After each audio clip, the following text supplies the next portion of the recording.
Hello and welcome to Improved You. While we often think of food as affecting our weight and metabolism, in reality, it affects many additional aspects of our health. Much of what our cells need to function properly must be acquired through nutrition, feeding cells and powering them to perform their functions, which affects all the body's other elements, including hormones like testosterone. Today, we will tell you 7 things you are doing that are destroying your testosterone levels. Number 7. You may be overtraining. As an athlete, you work hard to improve your physical performance. But more training is not necessarily better training. Without enough rest and recovery, intense training regimens can actually backfire and compromise your ability to perform well. Exercise breaks down your muscles, rest stimulates growth and repair. The combination of too much exercise with too little recovery time can result in overtraining syndrome. Overtraining syndrome is described as a maladapted response to excessive exercise without adequate rest, resulting in perturbations of multiple body systems: neurologic, endocrinologic, immunologic, coupled with mood changes. So not only can overtraining syndrome impact performance, it also impacts mental health, hormonal health, and immune system functioning. How can you tell if you're overtraining? Indicators include a sudden drop in performance, fatigue, and trouble sleeping. But that's not all. Research has shown that a repeated intense exercise without adequate rest can cause a significant decrease in testosterone. Number 6. Being overweight. Waist size has a much bigger impact on testosterone than aging, says endocrinologist Francis Hayes, MD, an assistant professor of medicine at Harvard Medical School in Boston. We can't slow aging, but we can prevent weight gain. Excess weight can keep testosterone levels low, according to the Society for Endocrinology. Obese and overweight men see the greatest improvement in their testosterone levels if they lose weight with a combination of exercise and a restricted calorie diet, according to research in the July 2014 Journal of Diabetes and Obesity. Aim to lose at least 15% of your weight, an amount that triggers a significant rise in testosterone, according to the results of the European Male Aging Study, which followed more than 2,000 men aged 40 and older for about 4 years. The results were published in the February 2013 European Journal of Endocrinology. In men, testosterone is made by the testes whenever certain regions of the brain, the hypothalamus and pituitary glands, receive signals from your body that more testosterone is needed. These glands then send a chemical message to your testes, which respond by ramping up production of testosterone. However, obesity can throw a wrench in this whole process, and the wrench in this case is estrogen. Number 5. Sitting around. Being physically inactive could also lower your testosterone. When researchers had 30 sedentary young men participate in a 12-week exercise program, they found that the participants' testosterone levels increased, according to a study in the April to June 2014 Indian Journal of Physiology and Pharmacology. In addition to weight loss, with exercise, men may note improvements in testosterone, bone density, memory, fertility, heart and sexual health, as well as mood, says Ryan P. Smith, MD, a urologist with the University of Virginia Health System in Charlottesville, Virginia. Healthy levels of testosterone help you feel energized.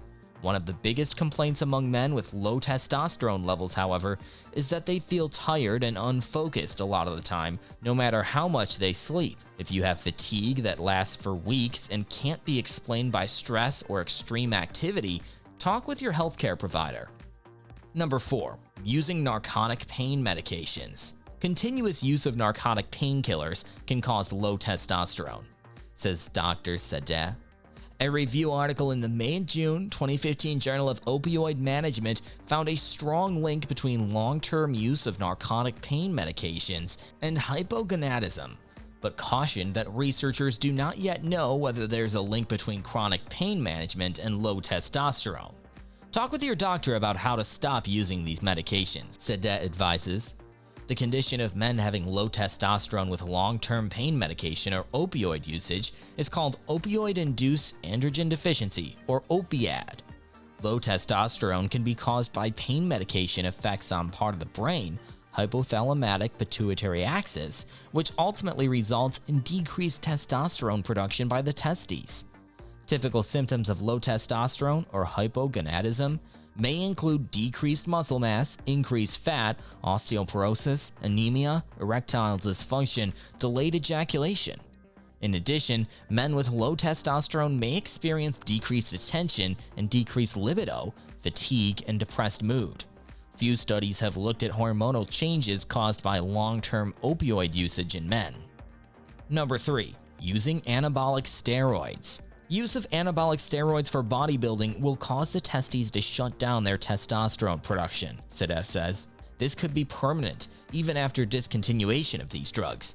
When researchers compared weightlifters who use anabolic androgenic steroids with weightlifters who did not use them, they found an increased risk for low testosterone even after the weightlifters stopped using steroids, according to research in the May 2015 journal Addiction. Make sure that you let your doctor know if you're now using or have ever used steroids for bodybuilding. Number 2. Alcohol. It seems that there is no disease that alcohol does not fuel. So we all need to ease up on those old fashions and beer. Sorry guys. Currently, government guidelines on safe alcohol consumption stand at just 1 glass of wine per day for women and 2 for men. Heavy alcohol drinkers have higher levels of estrogen, due to which they have more body fat. As you would know, estrogen has the opposite effect to testosterone. Beer belly and alcohol is not a coincidence. Belly fat increases inflammation levels, which further drive down testosterone. One study published in the Current Drug Abuse Review shows that even regular drinking over a long period of time is enough to bring down testosterone levels apart from heavy drinking. An occasional drink won't necessarily give your hormones a hangover. However, if you like to frequently imbibe beers, spirits, or wine, your testosterone could plummet. There's extensive research that too much alcohol impedes the functionality of your hypothalamus, pituitary gland, and testes. Like with dairy, the hypothalamus can't release GnRH, the pituitary gland can't release FSH and LH, and your testes can't produce testosterone. In short, if you're continually overserved, your hormones become underserved. Even worse, they pay for it all. A recent report detailed a study in which healthy male volunteers received ethanol, grain alcohol, equal to a pint of whiskey per day. Those volunteers' T levels began dropping after 3 days.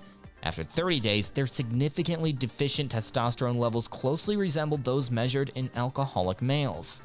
Besides being a testosterone killer, overconsumption of alcohol can be bad for your body in so many other ways, including your liver, kidneys, and heart. Moderation is key, so please drink responsibly. Number 1.